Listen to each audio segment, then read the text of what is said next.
Maraming dumaraan ang nakarinig sa sigaw ng sakit ni Niyuge.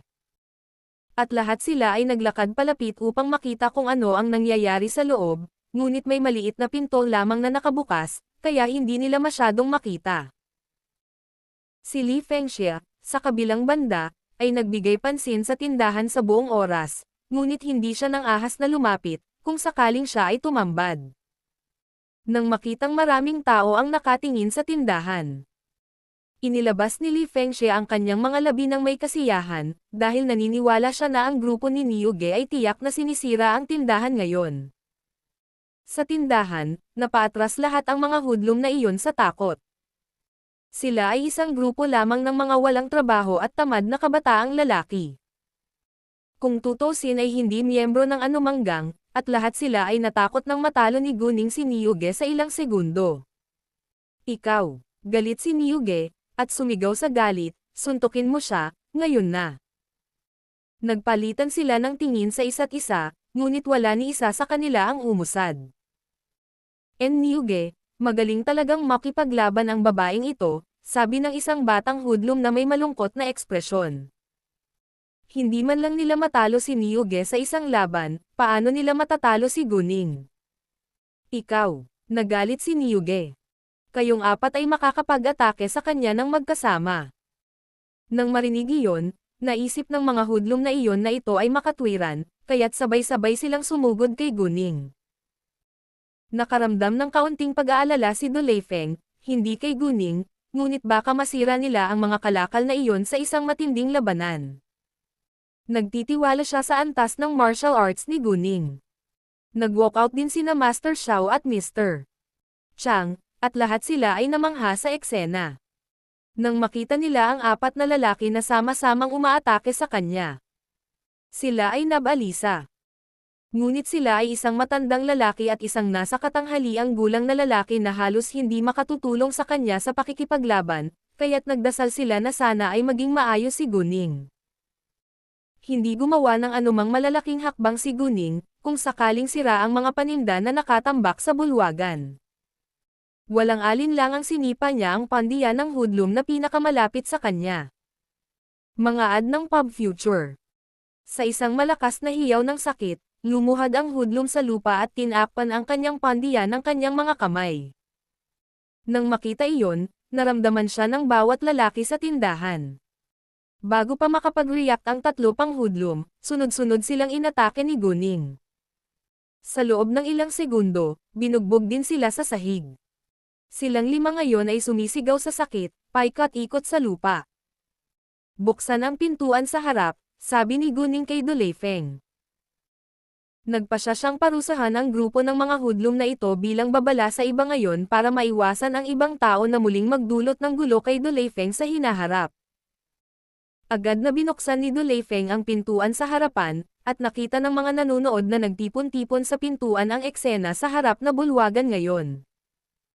Bagamat ilan lamang sa kanila ang nakakita na binugbog sila ni Guning, nalaman ng lahat ang tungkol dito matapos ang balitang lumabas sa ibang bansa. Sabihin mo sa akin, mayroon ka bang anumang sama ng loob kay Duleifeng? Tanong ni Guning. Hindi. Nanginginig ang boses ni Niyuge. Hindi. At bakit ka pumunta dito para sirain ang tindahan niya ngayon? Ngumisi si Guning. Halatang hindi siya naniniwala. Well, hindi alam ni Niyuge kung paano ito ipapaliwanag, dahil wala talaga silang sama ng loob kay Duleifeng. Sino ang nag-hire sa iyo para gawin ito? Tanong muli ni Guning.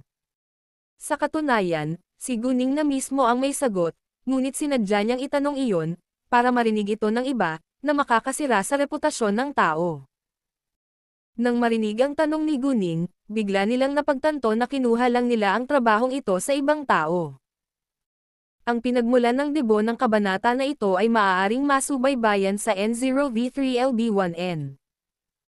Sila ay isang grupo lamang ng mga hoodlum, at gumawa ng mga bagay para sa iba pagkatapos kumuha ng pera.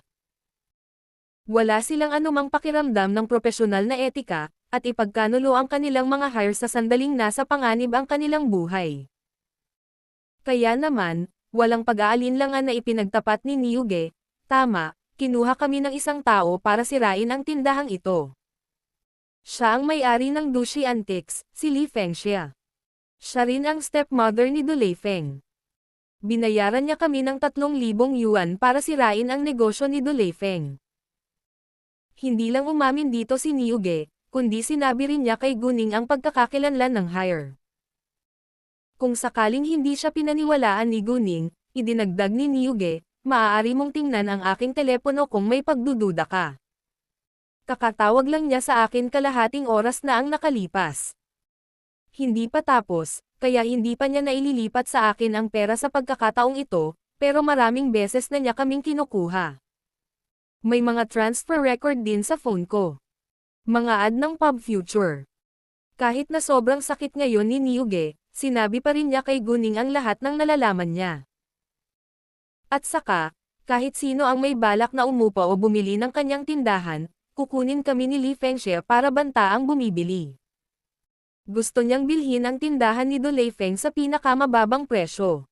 Hindi nag-alis ng anumang detalye ng Niuge. Nang marinig iyon, lahat ng nanonood ay naiinis sa malisyosong pag-uugali ni Li Fengxia.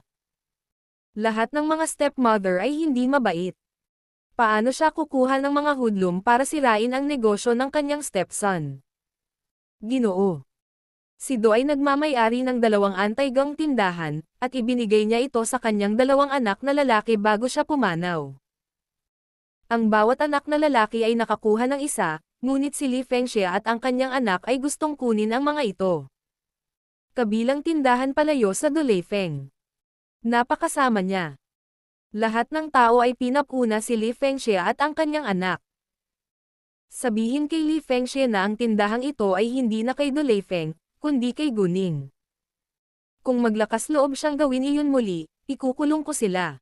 Nagbabala si Guning. Sige, sagot ni Niuge. Mawala ngayon. Binatukan siya ni Guning. Nang marinig iyon, nagpumiglas ang mga hoodlum na iyon na makabangon at nakatakas.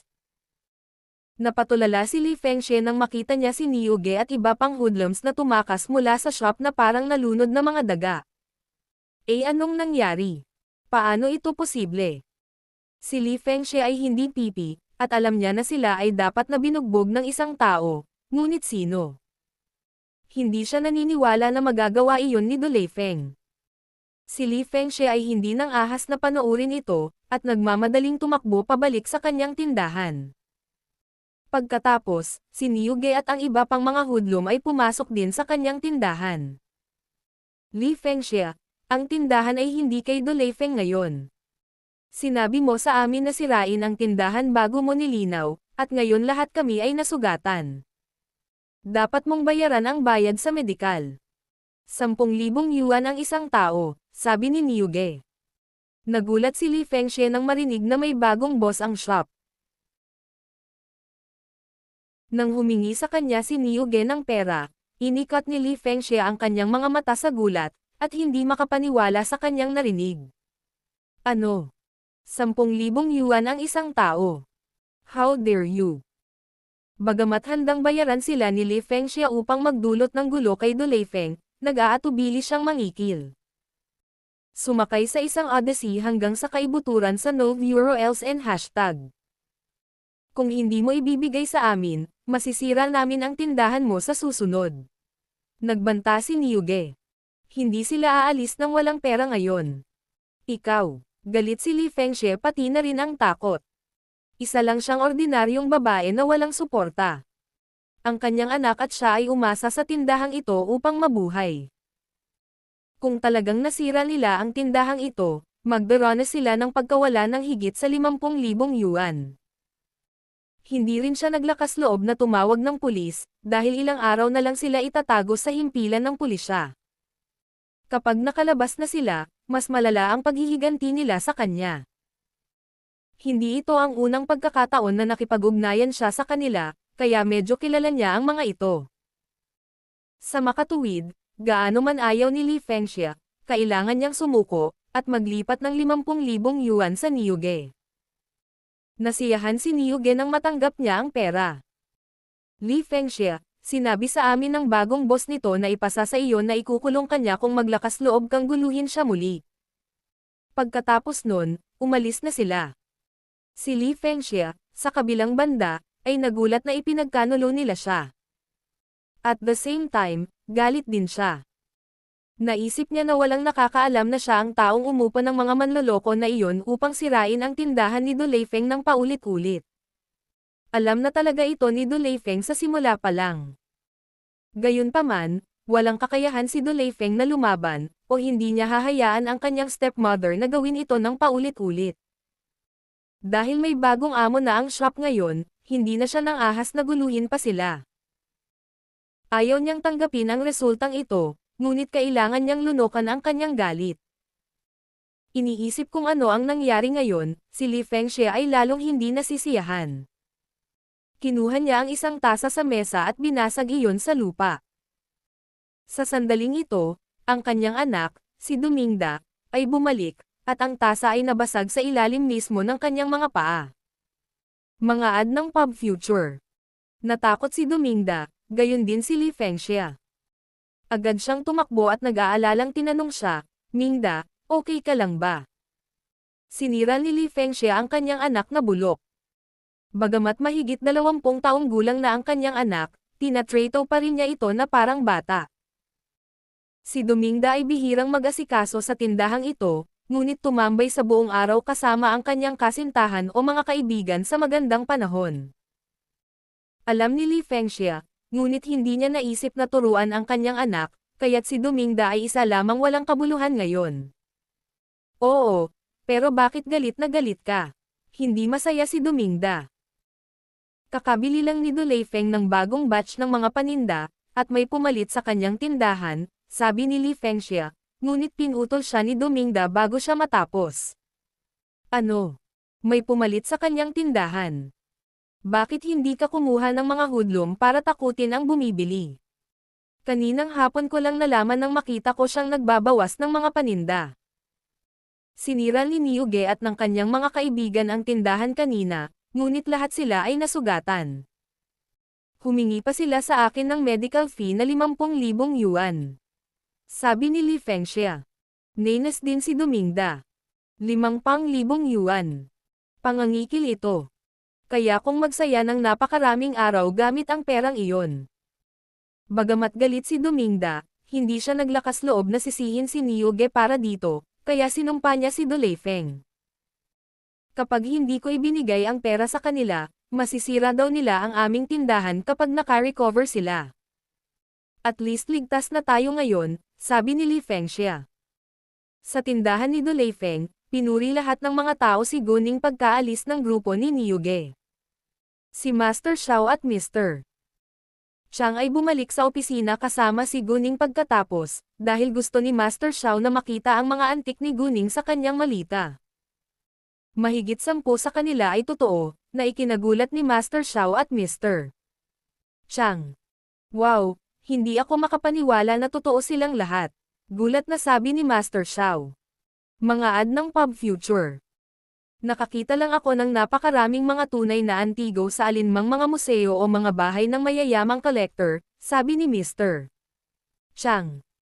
Karaniwan, kakaunti lang ang mga tunay na antigo sa isang tindahan ng anti-gang pinakamarami. Girl Gu, bakit walang signboard sa pintuan ng shop mo? Tanong ni Master Xiao na may pagkamausisa. Ngumiti si Guning at sinabing, kaka-takeover ko lang sa shop, at plano naming magbukas-bukas, kaya bukas din ilalagay ang signboard. Oh, tama, naisip ni Master Xiao na dapat niyang bisitahin muli ang tindahang ito bukas. Pagkaraan ng ilang sandali, sabay na umalis sina Master Xiao at Mr. Chang, at sinabi ni Guning kay Du Leifeng na i-lock ang mga tunay na antik sa isang safe. Ilalagay nila ang mga ito para ibenta bukas. Nang makaalis si Jing Wenhao sa trabaho, pumunta siya sa ospital kasama ang kanyang ama, si Jing Lilan. Si Jing Lilan ay nasa mga pulong buong araw ngayon, kaya't wala siyang oras upang bisitahin ang kanyang asawa at anak hanggang ngayon. Sinabihan ni Jing Lilan si Jing Wenhao na umupo sa kanyang sasakyan, at tinanong siya, nabalitaan ko na dinala ka ng ilang pulis sa kumpanya ngayon. Kasangkot ka ba sa isang insidente na may kaugnayan sa gang?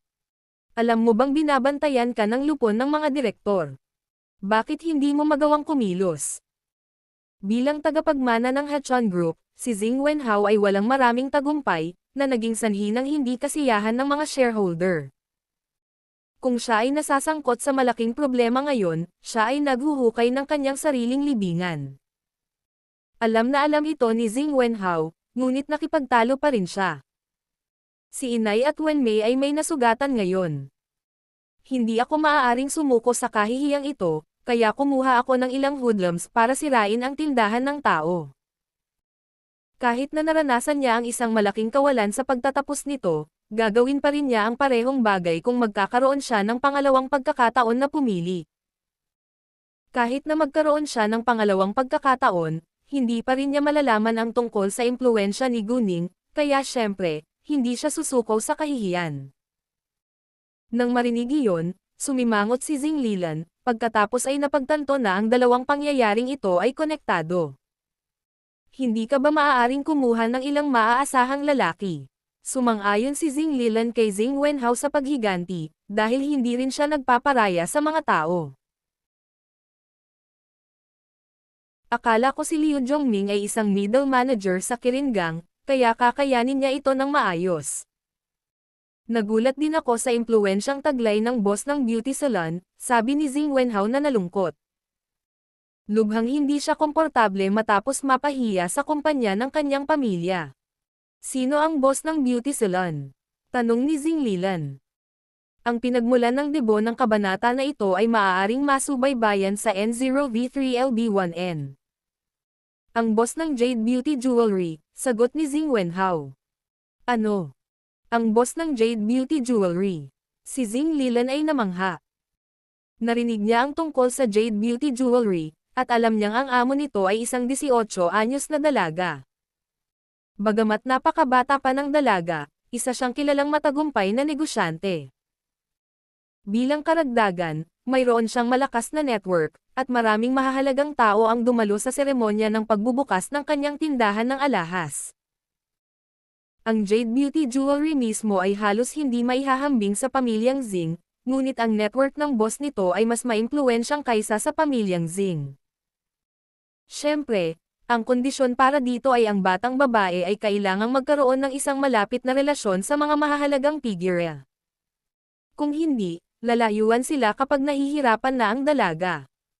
Si Zheng Lilan ay nagtrabaho sa negosyo sa kalahati ng kanyang buhay, kaya alam na alam niya ang mga patakaran. Naghawak din siya ng posisyon ng kapangyarihan sa Hachon Group, at kilala ang maraming maimpluwensyang tao, ngunit wala siyang masyadong malalapit na kaibigan. Karamihan sa mga nakisalamuha sa kanya ay nagtipon-tipon para sa mga benepisyo. Ginawa niya rin iyon. Alinmang paraan, dahil nagawang parusahan ni Guning si Zheng Wenhao sa pagkakataong ito, napatunayan nito na hindi siya isang taong maaari nilang guluhin. Si Zheng Lilan ay ayaw ding tanggapin ang resulta, ngunit kailangan niyang paalalahanan si Zheng Wenhao na maging mas maingat. Matuto ka rito, at huwag kang maging mapusok muli sa hinaharap. Kung kailangan mo talagang kumilos, huwag mong idamay ang sarili mo at ang pamilya natin. Oo naman, sabi ni Zheng Wenhao. Gayunpaman, napagpasyahan niyang maghiganti kapag nakakuha siya ng pagkakataon. Alam niyang hindi na niya basta-basta na lang ang mga kaaway, at sa susunod na pagkakataon ay mas magiging maingat siya. Mga ad ng Pub Future. Sabihin mo sa akin kung ano ang nangyari sa iyong ina at Wenmei. Nagtanong si Zheng Lilan ng mga detalye. Nagustuhan ni Nanay at Wenmei ang beauty salon at gusto nilang arkilahin ito, ngunit kailangan nila ng oras upang isaalang-alang ito. Nang magdesisyon sila at magrenta sa beauty salon ngayon, ginawa ito ni Guning bago sila at pipirma na sana ng kontrata. Si Nanay at Wenmei, syempre, ayaw tanggapin ito, kaya nakipagtalo sila sa babae, pagkatapos ay pareho silang nasugatan. Hindi pa rin naisip ni Zheng Wenhao na sina Mrs. Zheng at Zheng Wenmei ang may kasalanan. Gayunpaman, kilala ni Zheng Lilan ang kanyang asawa at anak na babae. Alam niyang dapat pinagbantaan muna nila ang dalaga. Gayunpaman, kahit na alam na niya ito, si Zheng Lilan ay pumanig pa rin sa kanyang pamilya. Ang mga taong may katulad na uri ay bumubuo ng isang pamilya. Ang mga agresibong karakter ni na Mrs. Zing at Zing Wenmei ay kapareho ng kay Zing Lilan. Sinira ni Zing Lilan ang kanyang asawa at anak na bulok. Alam niyang nagkamali sila, pero paprotektahan pa rin niya sila. Sa ospital, nasa mabuting kalagayan si Zing Wenmei matapos maibalik ang kanyang pulso sa normal nitong posisyon, bagamat medyo masakit pa rin ito. Si Mrs. Zing ay bumuti din, at maaari na silang umuwi mamaya kapag dumating sina Zing Lilan at Zing Wenhao. Alam na nasira ang beauty salon, si Zing Wenmei ay nasa mabuting kalagayan ngayon, ngunit hindi pa rin siya nasisiyahan na ligtas si Guning. Sa kabuuan, naisip niya na hindi ganoon kalala ang resulta, at naniniwala siyang matututunan ni Guning ang kanyang leksyon sa madaling panahon. Gayunpaman, hindi niya alam na malaki talaga ang binayaran ni Zing Wenhao para sa kanyang ginawa nang hindi man lang niya nagawang saktan si Guning. Upang hindi siya magalit, nagpa siya si Zing Wenhao na ilihim ito sa kanya. Nang dumating sina Zing Lilan at Zing Wenhao, kausap ni Zing Wenmei ang isang kaibigan sa telepono at tila masaya. Nang makita iyon, hindi nasisiyahan si Zing Wenhao, ngunit hindi ito nagsalita. Binaba ni Zing Wenmei ang tawag nang makita niya sina Zing Lilan at Zing Wenhao na naglalakad palapit sa kanya. "Hi, Tatay, Wenhao." Tumakbo si Zing Wenmei sa kanila at inihagis ang sarili sa mga bisig ni Zing Lilan. "Sino yung kausap mo sa phone? Mukhang masaya ka. Nag-uusap ba kayo ng boyfriend mo?" Biro ni Zing Lilan. Mga ad ng Pub Future. Nena si Zing Wenhao nang marinig ang salitang, boyfriend. Ayaw niyang malaman na may kasintahan si Zing Wenmei. Medyo nahiya si Zing Wenmei at may pagmamalaki na sinabi, ngayon lang niya ako hinahabol, hindi pa ako pumapayag. Sabi nga, never daw magmahal ang mga lalaki sa babaeng madali nilang makuha. Ikaw ang anak ko. Sinong maglalakas loob na hindi magmahal sayo, babayaran ko siya. Mukhang seryoso si Zing Lilan. Humagalpak ng tawa si Zing Wenmei. Mahal kita, tatay. Paano ako? Si Zing Wenhao ay hindi gustong hindi papansinin. Nang marinig iyon, umalis si Zing Wenhao sa mga braso ni Zing Lilan, at hinawakan ang braso ni Zing Wenhao. Ikaw ang pinakamagandang kuya sa buong mundo. Nasiyahan si Zing Wenhao, ngunit hindi pa rin nasisiyahan sa katotohanang magkakaroon ng kasintahan si Zing Wenmei. Alam niya ang kanyang nararamdaman para kay Zing Wenmei. Sa kanyang mga mata, si Zing Wenmei ay higit pa sa kanyang nakababatang kapatid na babae. Napaka-possessive niya sa kanya at ayaw niyang magkaroon siya ng boyfriend. Kasabay nito, alam din niya na sila ay biological na kapatid na babae at kapatid na lalaki, at walang iba pang relasyon na iiral sa pagitan nila maliban sa kanilang koneksyon sa pamilya. Gayunpaman, hindi niya napigilan ang sarili, at nakaramdam ng pagkabalisa. Sige, kamusta na ang nanay mo? Tanong ni Zing Lilan. Honey, ang pangalawang Mrs. Zing nakita si Zing Lilan, siya ay umiyak na nakaramdam ng hinanakit. Sa mata ng ibang tao, si Mrs. Zing ay mayabang at agresibo, ngunit siya ay isang mahinang babae sa harap ni Zing Lilan. Gusto iyon ni Zing Lilan, dahil nasiyahan siya sa pakiramdam na kailangan niya ng kanyang asawa. Agad na lumapit si Zing Lilan, at nagtanong, kumusta ka, honey? Masakit pa rin, sabi ni Mrs. Zing, at mukhang nakakaawa. Well, I guess kailangan mong tiisin. Magiging maayos ka sa loob ng ilang araw. Sana ako na lang ang nasugatan, sabi ni Zing Lilan. No, honey, wag mong sabihin yan. Idiniin ni Mrs. Zing ang kanyang mga daliri sa labi ni Zing Lilan para pigilan siya.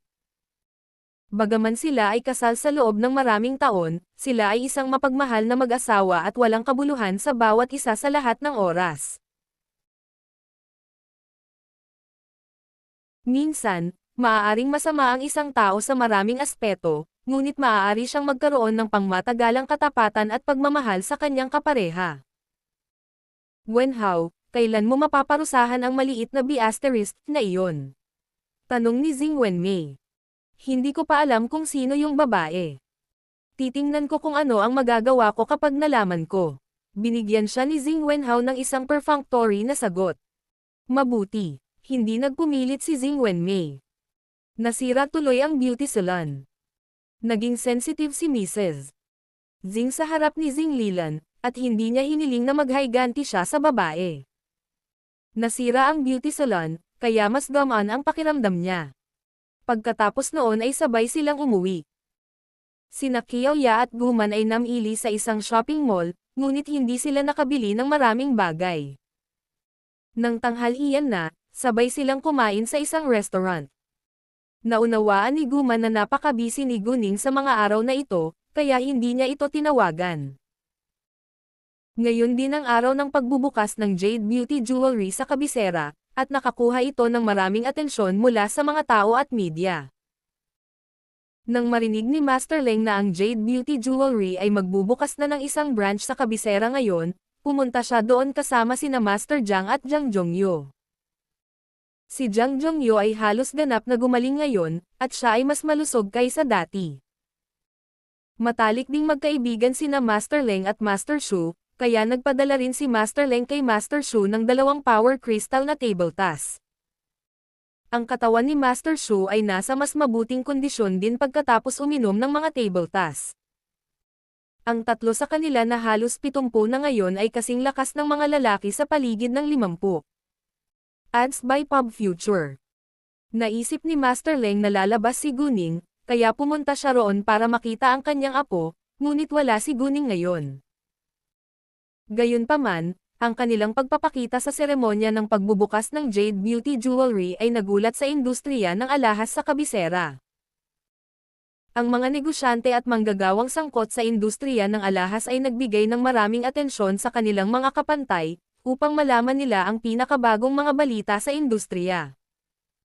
Kaya nang magkasamang lumabas ang 3 importanteng tao sa opening ceremony ng Jade Beauty Jewelry, hindi makapaniwala ang lahat. Bukod dito, bawat isa sa kanila ay dumating na may dalang mga bulaklak at regalo.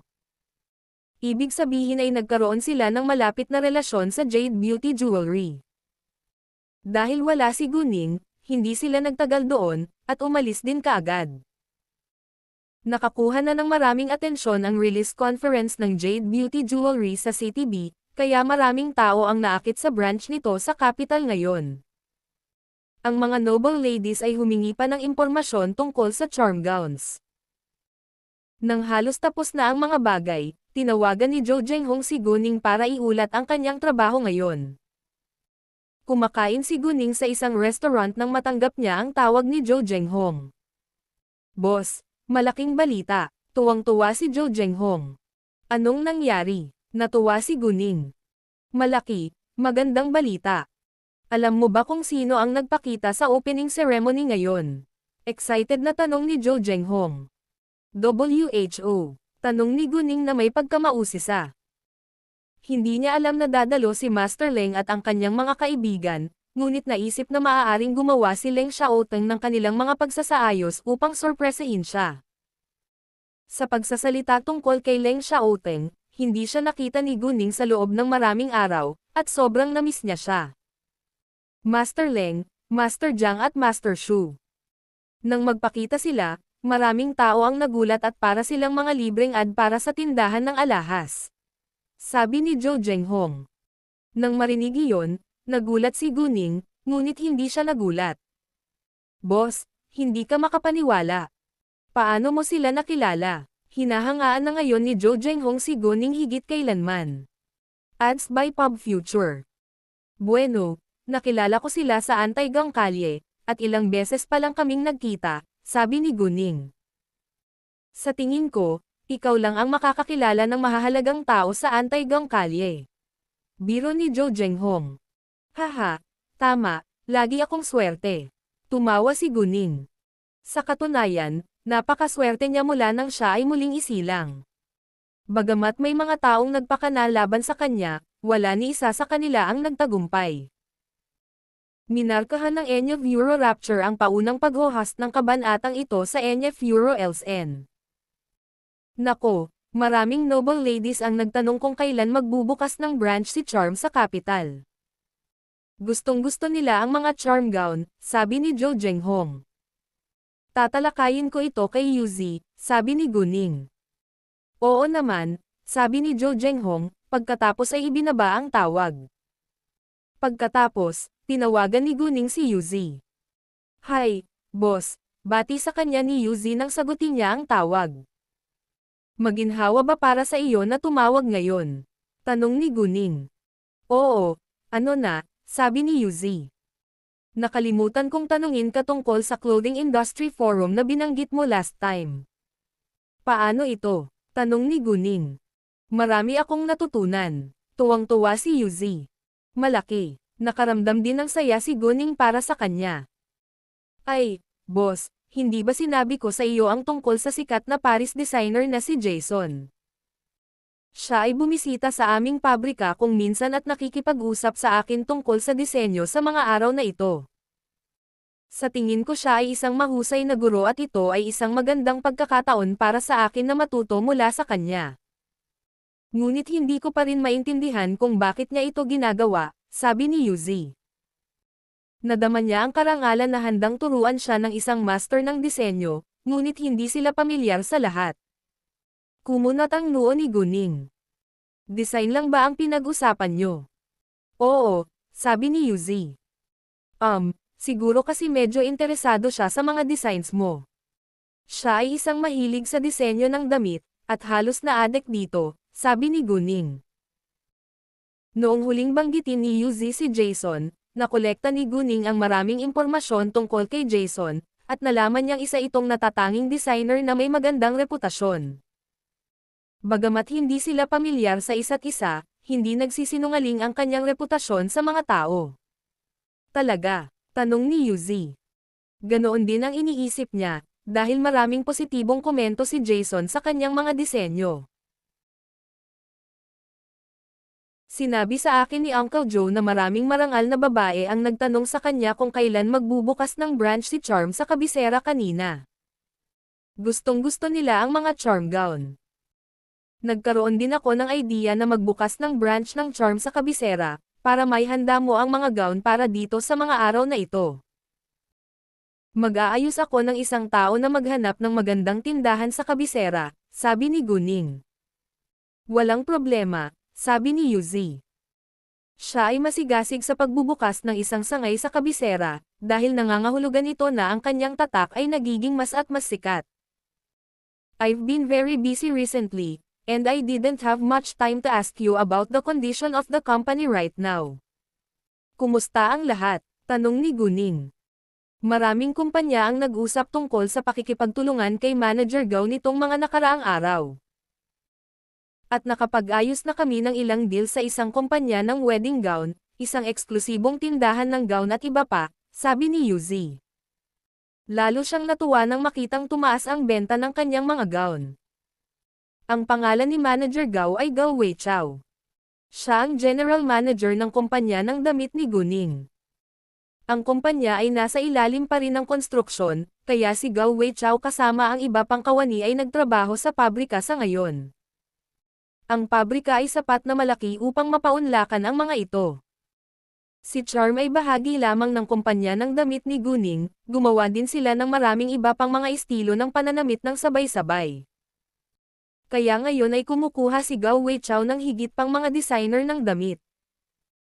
Nagplano si Guning na magrehistro ng higit pang mga tatak ng damit kapag libre siya sa mga susunod na araw. Pagkatapos ibaba ang tawag kay Yuzi, nagpatuloy si Guning sa pagkain. Madilim na nang matapos niya ang pagkain, ngunit hindi siya kaagad umalis. Sa halip, tinawag niya si Quan Mingkai. Mga ad ng Pub Future. Hi, Lady Ning, may maitutulong ba ako? May paggalang na sabi ni Quan Mingkai. Tito Quan, alam mo ba ang tungkol sa abandonadong lupain sa distrito ng XX? Tanong ni Guning. Oo, sabi ni Quan Mingkai. Multo daw, kaya matagal na itong inabandona. Well, I think it's a good piece of land, and I want to buy it to build office buildings. Maaari mo ba akong tulungan na makuha ito? Tanong ni Guning. Nagpasya si Guning na magtayo ng mga gusali ng opisina para sa Shening Group doon.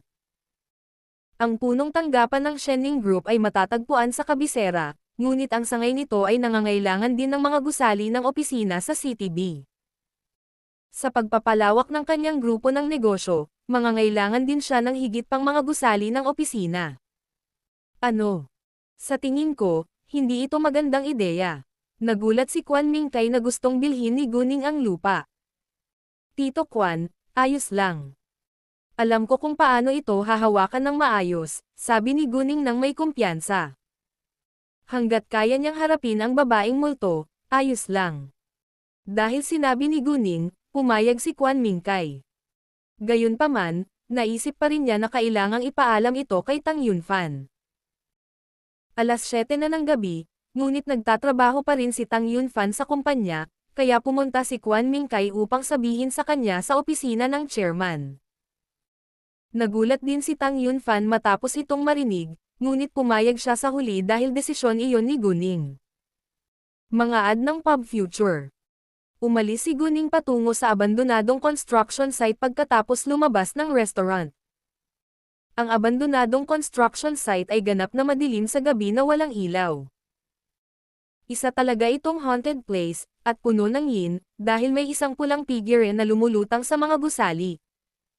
Sa kabutihang palad, hindi natakot si Guning dito. Nagulat ang babaeng multo nang makitang muli si Guning, at nagtaka ito kung bakit pumunta rito si Guning. Inakala nitong hindi ito makikita ni Guning, kaya hindi niya akalain na pumunta siya rito para dito. Gayunpaman, may pag-asa pa rin ang babaeng multo, at lumipad kaagad papunta kay Guning. Hindi nagtagal ay lumitaw ito sa harapan ni Guning, ngunit nanatiling kalmado si Guning at hindi siya binigyan ng tingin. Nasa labas pa rin sila, at binalak ni Guning na makipag-usap sa kanya kapag nasa mga gusali sila. Nang makitang walang reaksyon si Guning, medyo nadismaya ang babaeng multo, ngunit nagtataka pa rin ito kung bakit nag-iisa si Guning, na isang batang babae, kaya sinundan nito si Guning hanggang sa mga guho ng isang gusali. Sabihin mo sa akin, ano ang gusto mong gawin ko para matulungan ka? Ibinuka ni Guning ang kanyang bibig bigla, na ikinatakot ng babaeng multo. Nagtanong ito ng walang katiyakan, ako ba ang kinakausap mo? Ikaw lang ang nandito. Sino pa ba ang kausap ko? Sabi ni Guning. Nakikita mo naman ako diba? Makikita mo talaga ako. Natuwa ang babaeng aswang. Walang nang ahas na paunlarin ang lupaing ito, at dapat ikaw ang dahilan, sabi ni Guning. Gusto ko ang lupaing ito, kaya handa akong tumulong sa iyo hanggat maaari mong itigil ang iyong ginagawa ngayon. Well, mas maganda kung hindi lalampas sa kakayahan ko.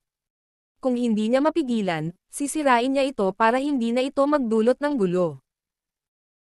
Bagamat naisip niya na ang babaeng multo na ito ay hindi ganoon kalala, at mukhang malupit ang pagwawasak dito, isa naman itong multo, at hindi katanggap-tanggap na nanatili ito sa mundo.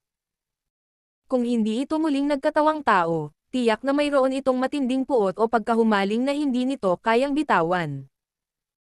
Kung gusto ni Guning na mawala ito at muling magkatawang tao, kailangan niyang tulungan itong malutas ang problemang ito. Sure, basta matulungan mo akong alisin ang sama ng loob sa puso ko, mawawala ako, sabi ng babaeng multo, at puno ng matinding puot ang mukha nito. Nagbaon ito ng puot sa kaibuturan ng kanyang puso. Sabihin mo sa akin, paano kita matutulungan? Tanong ni Guning. Tao din Glyn ang pangalan ko, at lumaki ako sa ampunan, gayon din ang boyfriend ko. Sa simula, kami ay isang mapagmahal na mag-asawa, at magkasamang lumaban para sa magandang kinabukasan pagkatapos ng pagtatapos ng kolehiyo. Bumubuti na rin ang ating pamumuhay. Gayunpaman, 5 taon na ang nakalilipas, ang aking kasintahan ay naghanap ng koneksyon sa isang batang babae mula sa isang mayamang pamilya. Hindi ako pumayag na makipaghiwalay sa kanya, kaya umupo siya ng grupo ng mga lalaki para halayin ako, na naging sanhi ng aking kamatayan sa huli. Galit ako sa kanya. Kinamumuhian ko siya hanggang kamatayan. Kung hindi pa siya patay, nag-aatubili akong ma-reincarnate. Galit na galit ang babaeng multo. Nang marinig ang kwento, naunawaan ni Guning kung bakit nag-aatubili ang babaeng multo na umalis sa mundo. Kung maaari ay mas gugustuhin ng babaeng aswang na makita ang lalaki na namamatay sa sobrang sakit at pahirap. Si Guning ay may malalim na simpatiya para sa kanya, dahil ang pagkamatay ni Tang Aining ay dulot din ng pagtataksil ng kanyang pinakamamahal na lalaki. Sa pagsasalita tungkol dyan, si Tao Dinglin ay higit na nagdusa kaysa kay Tang Aining, dahil siya ay ginahasa hanggang sa mamatay. Patay na si Tao Dinglin, ngunit ayaw umalis ng kanyang multo. Si Tang Aining ay higit na maswerte kaysa kay Tao Dinglin, dahil nagkaroon siya ng muling pagsilang at nagkaroon ng pagkakataong maghayganti. Gusto mo bang patayin ko siya? Tanong ni Guning. Medyo nag-aatubili siyang gawin iyon. Ang lalaki ay isang estranghero at siya ay walang sama ng loob sa kanya kung tutuusin. Hindi rin siya berdugo. No need, pero alam ko ang isang malaking sikreto niya. Kailangan kong sabihin mo sa isang tao ang sikretong ito, at parurusahan siya ng tao. Sabi ni Tao Dinglin na may galit. Ang pangalan ng boyfriend ko ay Geng Zengyang, at ang batang babae mula sa isang mayamang pamilya ay tinawag na Yao Luwei. I think matagal na silang kasal. Ang pamilyang Yao ay isang mayamang pamilya na may ilang katanyagan sa lungsod 5 taon na ang nakararaan. Hindi ko alam kung totoo pa rin ngayon, dahil hindi ako makaalis sa lugar na ito. Si Geng Zengyang ang nagsabi ng lihim na iyon ng malakas dito mismo isang gabi pagkatapos ng aking kamatayan. Akala niya patay na ako at wala na, pero hindi niya alam na nanatili ang multo ko, kaya nalaman ko ang tungkol dito. Sa katunayan, si Geng Zengyang ay biological na anak ng ama ni Yao Luwei. Sa madaling salita, si Yao Luwei ay kanyang kapatid sa ama. Ang ama ni Yao Luwei ay nakipagtalik sa ina ni Geng Zengyang, pagkatapos ay iniwan ang kanyang ina, at tumanggi sa pananagutan ng ipanganak si Geng Zengyang. Binalak pa ng ama ni Yao Luwei na patayin si Geng Zengyang. Kaya kinailangan siyang ipadala ng ina ni Geng Zengyang sa isang orphanage noong siya ay 10 anyos pa lamang, ngunit patuloy silang nag-uusap. Upang makapaghiganti, natagpuan ni Geng Zengyang si Yao Luwei kalaunan, at nakipagtalik sa kanyang kapatid sa ama. Ito ay incest, tumawa ng malakas si Tao Dinglin. Ang taong kailangan kong sabihin sa iyo ang sikretong ito ay ang mismong ama ni Yao Luwei. Nang marinig ang kwento, nagulat si Guning sa paraan ng paghihiganti ni Geng Zengyang. Kasuklam-suklam ang incest.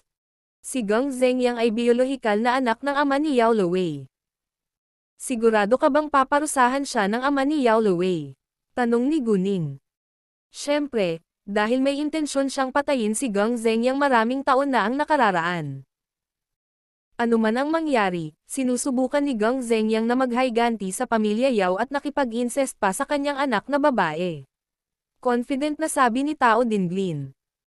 Kung ayaw ng ama ni Yao Luwei na gawin ito, maaari mong sabihin ang sikreto sa ina ni Yao Luwei. Hindi ko akalain na matatanggap ito ng ina ni Yao Luwei. Kahit kayang tanggapin ng babae ang mahal na anak ng kanyang asawa. Imposibleng tanggapin niya ang katotohanang nagkaroon ng insesto ang love child sa kanyang anak. Mga ad ng pub future. Dagdag pa ni Tao Dinglin, may kuya din si Yao Luwei. Ang pagkakaroon ni Geng Zengyang ay isang banta sa kanyang posisyon sa pamilya, at hindi niya hahayaang makawala si Geng Zengyang. Panipi. Sure, tutulungan kita, sumang-ayon si Guning. Ngumiti si Tao Dinglin ng may kasiyahan, ngunit medyo nakakatakot ang itsura niya. Pagkatapos noon, bumalik si Guning sa Wafu Hills. Nakauwi na si Naguman at Kiao Yan nang makabalik siya. Nakipag-chat siya sa kanila saglit, pagkatapos ay bumalik sa kanyang silid. Sa sandaling siya ay nasa kanyang silid, binuksan niya ang kanyang computer upang maghanap ng ilang impormasyon tungkol sa pamilyang Yao. Gayunpaman, nabasa niya ang isang piraso ng balita sa pahina ng biglaan. Si Xia Yicho, isang bagong mga awit na kapirma lang ng Fenghua Entertainment, ay may kaparehong boses kay pahina na isang sikat na mga awit. Anong nangyari? Natigilan si Guning sa pangalawang pagbasa sa pamagat nito, pagkatapos ay nag-scroll pataas para basahin ang nilalaman.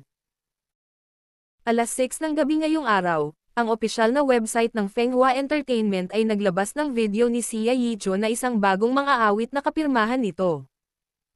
Ang bagong mga awit na ito ay may eksaktong kaparehong boses ni Pei Hena na isang sikat na babaeng mga awit. Anong nangyari? May nakadikit na video sa balita, na na-record noong kumakanta si Sia Yijo sa recording studio. Ang kanyang pagkanta ay eksaktong kapareho ng kay Pei Hena, at nagdulot ito ng sensasyon sa internet sa loob ng maikling panahon. Bagamat maraming tao ang nag-aalinlangan kung ito ba ay imitasyon, hindi nila matukoy ang pagkakaiba sa pagitan ng pagkanta ni Sia Yijo at ng kay Pei Hena, kaya hindi ito masyadong mapanghikayat. Mga ad ng Pop Future. Walang nagsabi na lip-sync iyon, dahil kumanta si Sia Yijo na may kasamang musika at isang kapela sa video. Nakipag-usap din siya sa isang guro sa pagkanta. Kitang-kita na halos pareho ang boses ni Sia Yijo kumakanta man siya o nagsasalita, habang ang boses ni Pei Hena sa pagkanta ay ibang-iba sa kanyang pagsasalita. Maraming user ng internet ang nagulat sa balitang ito, at nagtanong sa Fenghua Entertainment para sa karagdagang impormasyon tungkol dito, ngunit tahimik ang Fenghua Entertainment sa ngayon. Ayaw ipaliwanag ni Lu Xiao hanggang sa makaakit ito ng mas maraming atensyon. Anong nangyari? Hindi ba dapat ipaliwanag ito ng Fenghua Entertainment? Ang pinagmulan ng debo ng kabanata na ito ay maaaring masubaybayan sa N0V3LB1N. Bakit pareho ang boses nila? Paano ko naramdaman na si Sia Yijo ang tunay na mang-aawit ng mga kanta ni Pei Hena? Ako rin. Mayroon akong matapang na hula. Maaaring si Sia Yijo ang ghost singer ni Pei Hena. Napanood mo na ba ang pelikula tungkol sa mga ghost singers? Napakagaling kumanta ng isang babae, pero hindi naman siya kagandahan, kaya dapat ghost singer ng ibang singer. Wow, sa tingin ko posible. Paraming gumagamit ng internet ang nagsimulang magsalita tungkol sa mga ghost singer. Kasabay nito, nagsimulang ipagtanggol ng mga tagahanga ni Pei Hena ang kanilang idolo. Ginagaya lang ni Sia Yijo si Goddess Pei. Isa itong publicity stunt. Tama, gusto lang ni Sia Yijo na magkaroon ng katanyagan sa coattails ni Goddess Pei. Maraming tapat na tagahanga si Pei Hena, ngunit karamihan sa kanila ay piniling manahimik bago lumabas ang katotohanan. Hindi lahat ng fan ay nawawalan ng dahilan, at ipagtatanggol ang kanyang idolo sa anumang sitwasyon. Sa anumang kaso, nagustuhan ng karamihan ng mga gumagamit ng internet ang pagganap ni Sia Yijo sa video. Hindi mahalaga kung ito ay imitasyon o hindi, nag-iwan siya ng magandang impresyon sa maraming tao. Bilang karagdagan, siya ay mas maganda kaysa kay Pei Hena. Ang Fenghua Entertainment ay naging isang kilalang kumpanya ng entertainment ngayon pagkatapos nitong magkaroon ng maraming katanyagan noong nakaraang pagkakataon. Kaya maraming tao ang hindi sinasadyang pumanig sa Fenghua Entertainment. Nang mabasa ni Pei Hena ang balita, siya ay natigilan. Bagamat alam niyang darating ito sa lalong madaling panahon sa sandaling tumakas si Sia Yijo, nag-aatubili pa rin siyang tanggapin ito. Sa kanyang pagtataka, bumalik sa normal ang mukha ni Sia Yijo, at mas lalo siyang gumanda kaysa dati. Higit sa lahat, siya ay pinirmahan ni Fenghua. Ang ahenteng pinagtrabahuan ni Pei Hena ay tumawag sa kanya at kay Qiao Guanxiang nang walang pagkaantala. Actually, aware ang agent na may ghost singer siya, pero hindi na lang sinabi dahil kumikita. Gayunpaman, dahil nalantad ito ngayon, nagpa siya ang ahente na abandonahin si Pei Hena, dahil alam nilang hindi marunong kumanta si Pei Hena. Nakatanggap din si Qiao Guanxiang ng hindi mabilang na mga tawag mula sa mga mamamahayag, at sa huli ay nabagsak ang kanyang telepono sa lupa. No choice siya ngayon ni Sia Yijo. Nakalimutan niyang siya pala ang nagpilit kay Sia Yijo na maging ghost singer ni Pei Hena. Kung hindi niya pinagtaksilan si Sia Yijo, malamang na si Sia Yijo pa rin ang ghost singer ngayon ni Pei Hena, at kumita ng malaki para sa kanila. Lamusong sa kailaliman ng Nove EuroLSN, kung saan naninirahan ang impormasyon. Totoo ang karma. Sinabi ni Guning kay Lu Xiao na pangasiwaan ito ng maayos, kaya hindi niya ito tinawagan pagkatapos basahin ang balita, ngunit patuloy na nagbasa ng impormasyon tungkol sa pamilya Yao. Mga ad ng Pub Future. Bukod dito, sinabihan niya si Kay na tulungan siyang mahanap ang mga numero ng telepono ng pamilya Yao. Ang pamilyang Yao ay isang mayamang pamilya sa City B, ngunit hindi ito maihahambing sa pamilya Pan o sa pamilyang Zing. Ikinasal si Gang Zhengyang sa pamilyang Yao at naging financial controller, na isang mahalagang posisyon sa isang kumpanya, ng negosyo nito.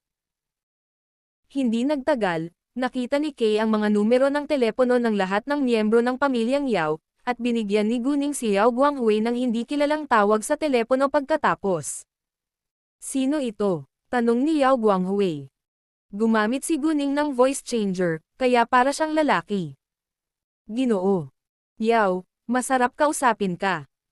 Mayroon akong isang kinakailangang bagay na sasabihin sa iyo, kaya mangyaring lumayo sa iba.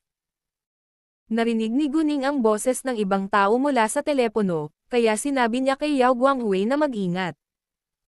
Nang marinig iyon, sumimangot si Yao Guanghui, pagkatapos ay lumipat sa kanyang pag-aaral. Sino ito? Seryoso si Yao Guanghui sa telepono. Hindi pinansin ni Guning ang kanyang tanong, ngunit nagtanong, naaalala mo pa ba ang batang lalaki na gusto mong tanggalin mahigit 20 taon na ang nakalipas? Ano? Natarante si Yao Guanghui. Hindi ko maintindihan ang sinasabi mo. Well, alam ni Guning na hindi siya makapaniwala, ngunit nagsisinungaling din siya. Ginoo. Yao, kung gusto mong malaman ang impormasyon tungkol sa batang lalaki, mas mabuting huwag mo akong paglaruan, o malamang na hindi mo malalaman kung sino ang pumatay sa iyo sa hinaharap. Ang paghihiganti ay isang ulam na pinakamasarap na inihain sa malamig. Tinalikuran mo ang kanyang ina noong buntis ito, at gusto mo pa siyang patayin. Sa tingin mo ba mapapatawad ka niya? Sabi ni Guning. Ikaw. Inikat ni Yao Guanghui ang kanyang mga mata sa gulat. Mga ad ng Pub Future. Paano niya nalaman ang tungkol dito? Sino ang lalaking ito? Hindi siya pwedeng lalaki. Ano ang gusto niyang gawin? Muntik nang makalimutan ni Yao Guanghui na nagkaroon siya ng love child pagkatapos ng maraming taon.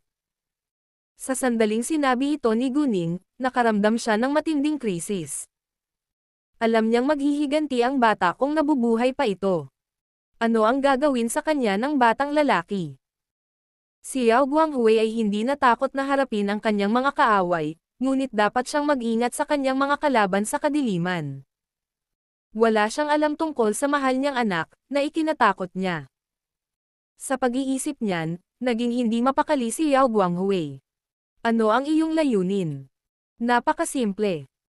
Mayroon akong matagal ng sama ng loob sa kanya, kaya kailangan kong tulungan mo akong patayin siya, sabi ni Guning. Bakit sa tingin mo gagawin ko iyon para sa iyo? Alam kong hindi maganda ang pakikitungo ko sa kanya. Pero biological na anak ko siya pagkatapos ng lahat, sabi ni Yao Guanghui, ngunit hindi may kakailan na nasaktan niya ang anak na ito, lalo na kapag ang anak na ito ay banta sa kanyang buhay. Kung hindi mo gagawin, sa palagay ko lang ang makakagawa nito, ngunit hindi ako sigurado kung sino sa inyo ang unang papatayin, maaliwalas na sabi ni Guning. Sabihin mo sa akin, sino siya? Nawalan ng pasensya si Yao Guanghui. Nandito lang siya sa tabi mo. Ang iyong manugang, si Gang Zhengyang, sabi ni Gang Zhengyang. Ano? Si Yao Guanghui ay bumagsak sa kanyang upuan, at naghabol ng hininga. Gang Zhengyang, Gang Zhengyang, Gang Zhengyang. Anak ko si Gang Zhengyang. Paano ito posible? Kung anak ko talaga si Gang Zhengyang, magiging incest na pinakasalan niya si Lu Wei. Nadama ni Yao Guanghui ang lubos na kahihiyan, at tumanggi itong tanggapin. Upang makapaghiganti sa kanya, handa si Gang Zhengyang na gumawa ng incest, na nakakatakot. Sa katunayan, nakakatakot din na may ideya siyang patayin ang sarili niyang anak. Pareho silang uri ng tao. Seryoso ka, hindi ito gustong tanggapin ni Yao Guanghui. Maaari kang magpagawa ng DNA paternity test kung gusto mong malaman ang sagot, sabi ni Guning. Madaling mahanap ang sagot sa pamamagitan ng pagkakaroon ng DNA paternity testing. Gayunpaman, dapat tiyakin ng lalaki sa telepono na anak niya si Gong Zhengyang. Si Yao Guanghui ay nabigla pa rin, at hindi napansin nang ibinaba ang telepono. Patuloy niyang iniisip si Gong Zhengyang. Ang kanyang pagtanggi na maniwala at tanggapin ito ay unti-unting naging galit. Hindi na siya makapaghintay ng isang segundo para tanungin si Gong Zhengyang sa dahilan, ngunit nagawa niyang pakalmayan ang sarili sa huli. Si Yao Guanghui ay isang sopistikadong tao, kaya alam niya kung paano i-compose ang kanyang mukha. Hindi pa umuwi sina Gong Zhengyang at Yao Luwei, at nagpa siya si Yao Guanghui na hanapin ang buhok ni Gong Zhengyang sa kanilang silid. Ikinasal si Gong Zhengyang sa pamilyang Yao, kaya tumira siya sa bahay ng pamilyang Yao. Nagkaroon din ng sariling bahay ang mag-asawa, ngunit ginugol nila ang karamihan sa kanilang oras sa maluwag na bahay ng pamilya Yao. Nakatira si Yao Guanghui sa ikalawang palapag, habang ang silid ni Gong Zhengyang at Yao Guanghui ay nasa ikatlong palapag. Lumabas siya ng study at umakyat sa ikatlong palapag ng walang pagkaantala, pagkatapos ay pumasok sa silid ni Gong Zhengyang at Yao Luwei. Naghanap siya saglit sa unan, at matagumpay na natagpuan ang ilang piraso ng buhok ni Gong Zhengyang. Sabay-sabay niyang binalot ang mga ito, at mabilis na umalis patungo sa kanyang pag-aaral. Nagplano si Yao Guanghui na manatili sa kanyang pag-aaral buong araw, dahil ayaw niyang makipagkita kay Gong Zhengyang nang sila ay makauwi. Natatakot siya na baka mawalan siya ng kontrol sa sarili at masuntok si Gong Zhengyang sa harap mismo ni Yao Luwei. Kung totoo ngang mahal niyang anak si Gong Zhengyang, imposibleng tanggapin niya ito. Ang pagkakaroon ni Gong Zhengyang ay isang banta sa kanyang buhay, at isa ring kahihiyan sa kanyang pamilya. Kapag napunta sa ibang bansa ang nakakagulat na balita, masisira ang reputasyon ng pamilya Yao, at makakaapekto rin ito sa negosyo ng pamilya nito. Hindi kailanman papayagan ni Yao Guanghui na mangyari ito. Ang awa sa kanyang mga kaaway ay kalupitan sa kanyang sarili. Hindi siya isang taong malupit sa kanyang sarili, kaya sinubukan niyang pumatay ng isang bata para sa kanyang reputasyon maraming taon na ang nakalilipas. Gayunpaman, nabigo siya, at ang bata ay naging isang bomba na maaaring sumabog anumang oras. Hindi niya kailanman nagustuhan si Gong Zhengyang. Kahit na hindi niya alam na si Gong Zhengyang ang kanyang mahal na anak, dahil si Gong Zhengyang ay isang mahirap na binata na walang anumang magagandang tagumpay. Gayunpaman, mahal ni Yao Luwei si Gong Zhengyang hanggang mamatay, at binyantaan siya na mas pipiliin niyang mamatay kung hindi niya aprubahan ang kanilang kasal. Pumayag siya ng ayaw sa huli. Mga ad ng Pub Future.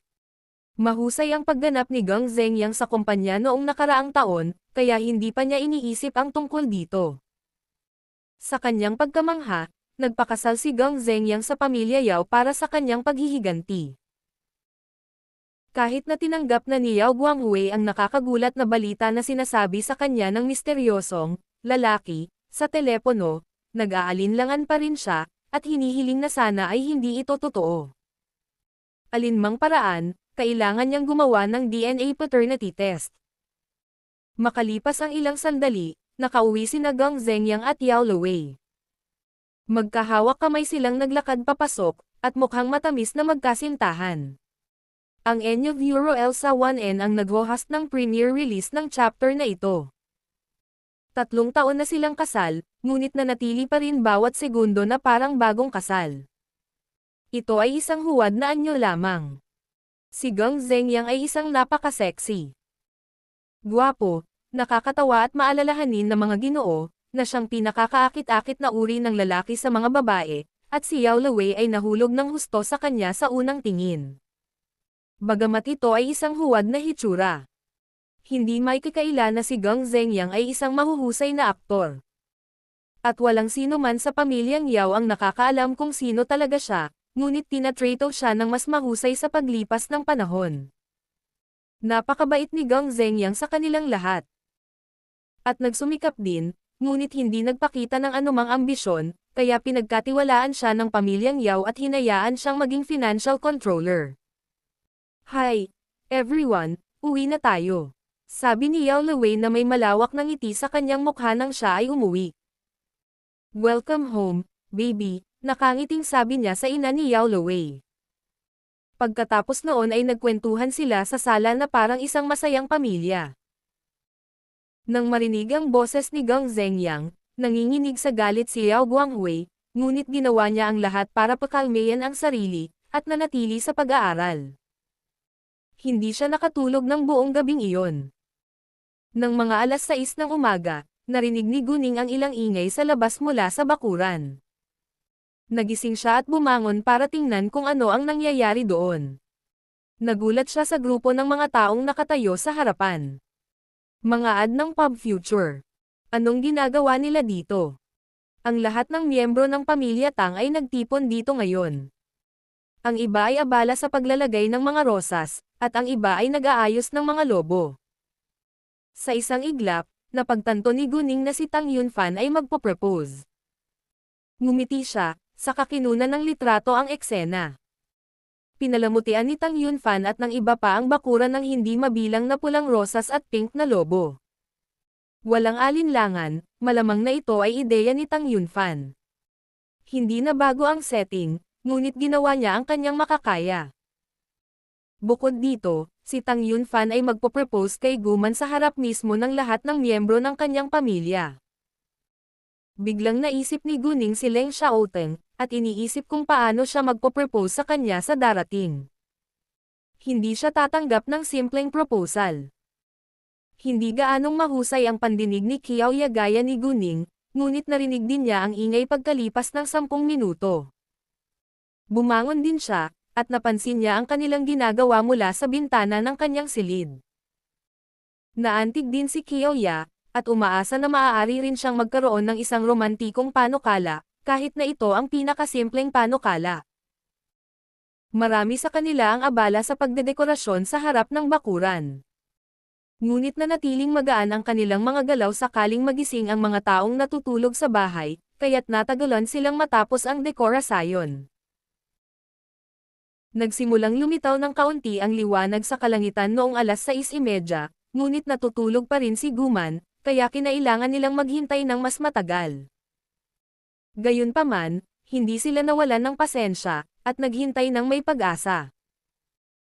Halos maaliwalas ang langit noong 7 ng umaga, at sa wakas ay bumangon si Guman at naglakad pababa para maghanda ng almusal. Nasa sala na sina Guning at Qiao Ya nang si Guman ay naglalakad pababa ng hagdan. Pareho silang gumising ng maagang araw-araw, kaya hindi naisip ni Guman na iba na pala ito ngayon. Lumakad pasulong si Guning at hinayla siya palabas nang pumasok si Guman sa sala. Saan tayo pupunta? Naguguluhan na tanong ni Guman. Malaman mo, sabi ni Guning. Binuksan ang pinto, at lahat ng miyembro ng pamilya Tang ay tumingin sa pinto ng may pananabik. Natigilan si Guman nang makita niya ang eksena sa labas, at napaluha sa tuwa. Kahit na siya ay nakahanda sa pag-iisip na si Tang Yunfan ay magpo-propose sa kanya, siya ay naantig pa rin nang ito ay naging katotohanan. Dahan-daang naglakad si Tang Yunfan papunta kay Guman na may hawak na malaking bangkos ng rosas sa kanyang mga kamay. Siya ay tila kalmado, ngunit talagang hindi na makapaghintay ng isang segundo upang yakapin siya. Tumibok ang puso ni Guman, at namumula ang kanyang pisngi. Nakaramdam siya ng kaba na halos gusto na niyang tumakas. Gayunpaman, ang kanyang mga paa ay hindi nakikinig sa kanya, at siya ay tumayo. Kinabahan din si Tang Yunfan, ngunit ginawa ang lahat para manatiling kalmado. Naglakad si Tang Yunfan hanggang sa siya ay nasa harap ni Guman, at tinitigan siya ng kanyang mga mata na puno ng pagmamahal. Sa sandaling ito, siya lang ang nakikita niya, kahit si Guning na tumabi ay hindi makagambala sa kanyang atensyon. Manong, hiwalay na tayo sa nakalipas na 18 taon. Manong, lubos kong ikinalulungkot na sinira ko ang iyong puso, at iniwan kang mag-isa sa sobrang pressure. Manong, paprotektahan kita sa buong buhay na ito. Lalaki.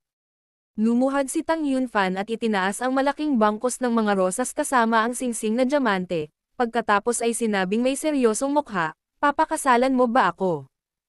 Muling umiyak si Guman, at hindi makapagsalita. Pati ang ibang nakatayo sa paligid ay nadamay din. Nang makitang hindi agad pumayag si Guman, may sumigaw, "Pakasalan mo siya. Pakasalan mo siya." Pagkatapos, sabay-sabay na sumigaw ang lahat, "Pakasalan mo siya. Pakasalan mo siya." Mga ad ng Pub Future. Oras ng trabaho noon, at nakakuha sila ng maraming atensyon mula sa mga dumadaan. Jesus, siya ba ang chairman ng Tangwang Group? May nakilala kay Tang Yunfan. Ano? Ang chairman ng Tangwang Group. Nang marinig iyon, nagulat ang ilan. OMG, ang chairman ng Tangwang Group ay nagmumungkahi sa kanyang pinakamamahal na babae. Sabay-sabay na inilabas ng mga nanunood ang kanilang mga telepono, pagkatapos ay kumuha ng maraming larawan kasama ang mga video ng eksena ng proposal.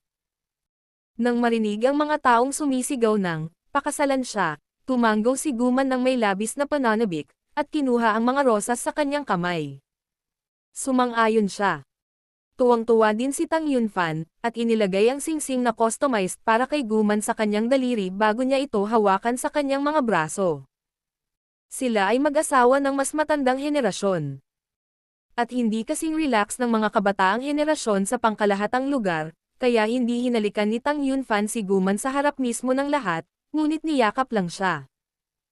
Matagal nang hindi niyayakap ni Tang Yunfan si Guman, at halos nakalimutan na niya ang pakiramdam.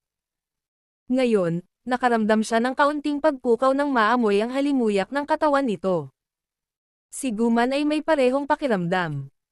Nagpalakpakan lahat ng mga tao sa paligid nila, at bumuhos ang ulan ng mga talulot ng rosas mula sa langit. Ang mga lobo na may iba't ibang kulay ay pinalaya sa parehong sandali. Ito ay isang makapidyo hiningang magandang tanawin. Ibinahagi ng lahat ang pagmamahala ng sandaling ito. Pagkatapos nito, sinabihan sila ni Guning na pumasok sa loob. Gayunpaman, ang mga nanonood ay nagpost ng mga larawan at video sa Weibo nang walang pagkaantala. Dahil ang Tangwang Group ay masyadong sikat, lahat ng nakakita sa mga post na iyon ay ni-repost ang mga ito ng sabay-sabay. Nagulat din ang mga nakakakilala kay Tang Yunfan. Sa kanilang pagkamangha, si Tang Yunfan, na nanatiling walang asawa hanggang siya ay higit sa 40 ay magpo-propose sa isang babae.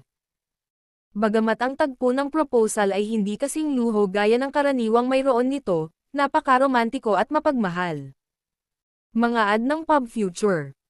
Naiinggit lahat ang mga tao sa babaeng maaaring pakasalan sa pamilyang Tang, na siyang nangungunang pamilya sa CTB. Inatake din ng ilan si Guman, at sinabing pera lang ang gusto niya. Gayunpaman, mas marami ang sumuporta kay Guman.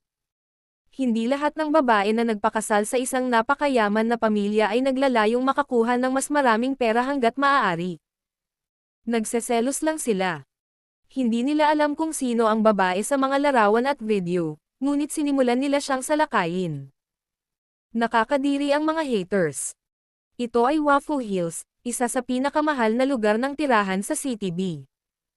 Ang isang bahay doon ay nagkakahalaga ng hindi bababa sa 12 ng milyong yuan. Hindi ko akalain na ordinaryong tao ang babae. Dahil alam nilang ang lugar ay Waffle Hills, hindi na nangahas ang mga haters na salakayin si Guman. Tanging mga mayayamang tao lang ang kayang bumili ng bahay sa Waffle Hills kung tutuusin. Pagkatapos ng proposal, kailangan nilang maghanda para sa kasal. Pinili ni Tang Haifeng ang isang maswerteng petsa para sa mag-asawa, kaya gaganapin ang kasal sa ika-16 ng susunod na buwan. Sa kasong iyon, mayroon silang kalahating buwan upang paghandaan ito. Umalis si Yao Guangwei para sa trabaho noong halos alas 8 ng umaga. At sinabi niya sa kanyang sekretarya na dalhin ang kanyang buhok kasama ang buhok ni Geng Zhengyang sa ospital para sa pagsusuri sa paternity ng DNA. Nagtiwala siya sa kanyang sekretarya, ngunit ito ay isang iskandalo, kaya ayaw niyang ipaalam ito sa ibang tao. Kaya naman, hindi niya sinabi sa kanyang sekretarya kung kaninong buhok iyon. Sinabi rin ni Yao Guangwei sa kanyang sekretarya na mag-ingat at maakit ang kaunting atensyon hanggat maaari. Ilang sandali matapos mawala ang kanyang sekretarya, pumunta si Geng Zhengyang sa opisina ni Yao Guangwei. Sa sandaling nakita ni Yao Guanghui si Geng Zhengyang, isang dampi ng puot ang sumilay sa kanyang mga mata, na nahuli ni Geng Zhengyang. Bago makapag-isip pa si Geng Zhengyang, napagtanto ni Yao Guanghui na hindi niya dapat ginawa iyon at gumawa ng dahilan para matakpan si Geng Zhengyang. May nakakita sa iyo na humihila at nagtutulak kasama ang isang babae sa parking lot kahapon. Ano ang ginawa mo? Parang pinagtatanggol niya ang anak niya. Sa katunayan, nakita talaga ni Yao Guanghui si Geng Zhengyang na hinihila at tinutulak kasama ang isang babae, ngunit alam din niya na walang namamagitan sa kanila. Ginamit niya lang iyon para pagtakpan ang pagkakamali niya.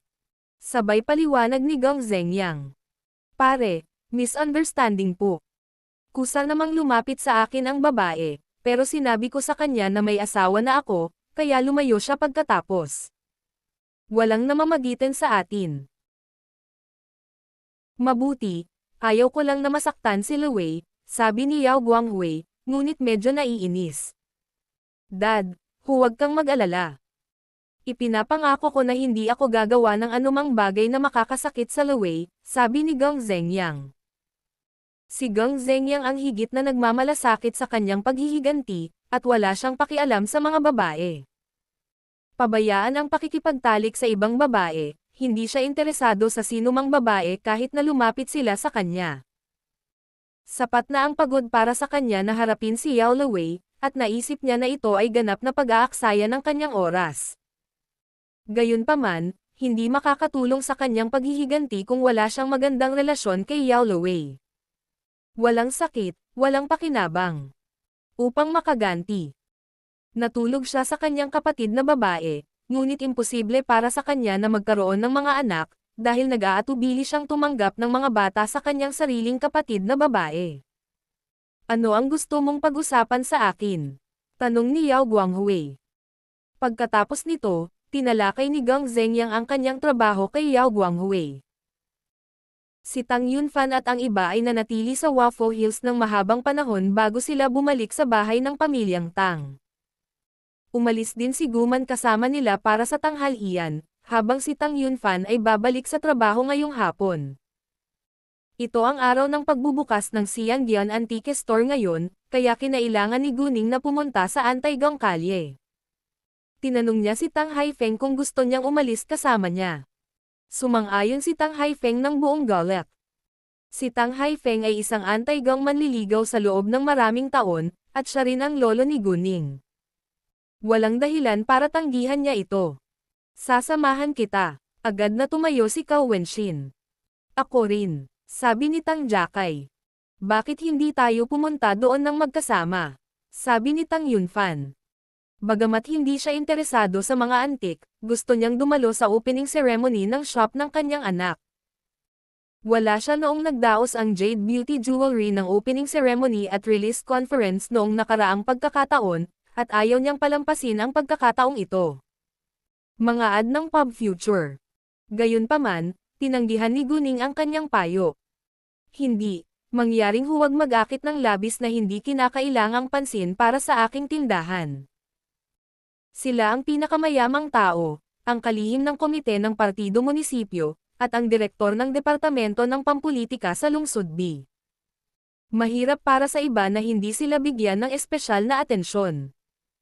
Si Tang Yunfan ay natigilan sandali, at nakaramdam ng hinanakit. Ayaw mo ba akong magpakita? Hindi. Mangyaring dalhin ang iyong kasintahan upang kumain sa iyong tahanan ngayon. Maaari akong pumunta doon kasama si Lolo, sabi ni Guning. Hindi nagpumilit si Tang Yunfan, ngunit padadalhan pa rin niya siya ng regalo sa ilalim ng pangalan ng Tangwang Group. Pagkatapos, magkasamang bumalik si Tang Yunfan at ang iba pang matatanda sa bahay ng pamilyang Tang. Habang sina Tang Haifeng, Cao Wenshin, Tang Jakay, at Tang Jiayang ay sumunod kay Guning sa Antaigong tindahan. Wala na si Guman sa mapanganib na sitwasyon, kaya bumalik si Qiaoya sa tabi ni Guning. Nakaupo sa iisang kotse sina Cao Wenshin, Guning at Tang Haifeng. Si Qiaoya ang nagmaneho ng puting Lamborghini ni Guning, at ang magkapatid ay nakikibahagi sa kotse.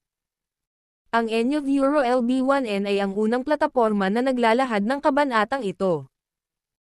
Ang pamilya Tang ay nanatiling mababang profile, kaya ang kanilang mga sasakyan ay hindi gaanong kapansin-pansin kahit na sila ay mga mag-agarang sasakyan din. Ang pinakakapansin-pansing sasakyan ay ang Lamborghini ni Guning. Iyon lang naman ang kotse niya. Habang nasa daan, tinawagan ni Tang Haifeng ang kanyang mga dating kaibigan upang pahalagahan ang mga antik na kasama niya. Inimbitahan din niya sina Master Lei at Zhao Yiro. Si Zhao Yiro ay nakatira sa ibang lungsod, ngunit ang kanyang anak na babae ay nagpakasal sa CTB, kaya madalas siyang bumisita at nanatili sa CTB. Siya ay nagretiro na pagkatapos ng lahat, at nagkaroon ng maraming libreng oras. Nang marinig na nagbukas si Guning ng isang anti-gang tindahan sa CTB, parehong nagulat ang matatandang lalaki, dahil kakaunti lang ang mga kabataan na interesado sa mga antik sa kasalukuyan. Excited din silang ma-appreciate ang mga antik, lalo na nang malaman nilang tindahan iyon ni Guning. Tinawag din ni Tang Haifeng ang maraming iba pang mga kaibigan sa Antiques Association, kasama si Master Xiao. Hoy, Xiao, anong ginagawa mo ngayon? Tanong ni Tang Haifeng na may malawak na ngiti sa kanyang mukha. Papunta ako sa Antique Street. May magandang balita ka ba? Tanong ni Master Xiao. Bihira silang makipag-ugnayan sa isa't isa, at nag-uusap tungkol sa mga antik tuwing magkikita sila. Mga ad ng Pub Future. Malaki. Papunta na rin ako ngayon sa Antique Street. Magbubukas ngayon ang tindahan ng anti-gang babae ng aking apo. Bakit hindi ka sumama doon? Maraming magagandang tunay na antigo. Sabi ni Tang Haifeng na may pagmamalaki. Si Guning na nakatayo sa tabi niya, sa kabilang banda, ay nakaramdam ng kaunting hiya, dahil nakita na sila ni Master Xiao. Nakilala ni Guning ang boses ni Master Xiao, at nagulat na si Master Xiao ay kaibigan ng kanyang lolo. Nang marinig iyon, nagulat din si Master Xiao. Paano na lang may dalawang anti-gang tindahan na magbubukas ngayon? Ang apo ni Tang Haifeng ay nasa maagang 20s din. Bakit ang mga nakababatang henerasyon ay nagsisimulang mahalin ang mga antik? Naniniwala si Master Xiao na ang apo ni Tang Haifeng ay si Cao Wenxin, dahil si Cao Wenxin ang nag-iisang apo sa pamilyang Tang hanggang ngayon.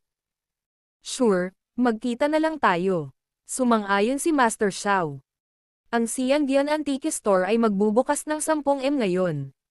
Nakatuon dito sina Li Fengxia at Domingda sa buong oras. Nagalit sila nang makita si Do Leifeng at ang kanyang tindahan, ngunit wala silang magagawa tungkol dito. Nang alas 9:30 na ng umaga, kakaunti pa lang ang mga customer sa shop, kaya natuwa sila sa pagkabigo ni Do Leifeng. Ang signboard ng Xiangyan Antique Store ay natatakpan pa rin ng tela, at ang iba ay hindi alam na ang shop na ito ay isang sangay ng Xiangyan Antique Store, kung hindi man ito masikip. Ang Xiangyan Antique Store ay isang sikat na tatak sa industriya ng anti-gang ngayon. Maya-maya, dumating si Guning at ang iba pa. Nang magpakita si Tang Haifeng, may nakilala sa kanya. Jesus, hindi ba siya si Master Tang mula sa pinakamayamang pamilya sa CTB? Sa tingin ko. Wow, hindi ko inaasahan na dito ko makikilala si Master Tang. I feel so honored ngayon. Nang marinig ang kanilang usapan, parami ng parami ang nagtipon doon na may pananabik. Si Master Tang ay nagkaroon ng mahusay na katanyagan sa CTB, at walang sino mang hindi nakakaalam na ang kanyang pamilya ang pinakamaimpluwensyang pamilya sa CTB. Nagulat din sina Li Fengxia at Domingda. Hindi sila makapaniwala na bibisita si Master Tang sa tindahan ni Do Leifeng. At ang babae sa tabi ni Master Tang. Hindi ba siya ang Goddess Gu, sikat na ba sa internet ngayon? Siya rin ang boss ng Jade Beauty Jewelry.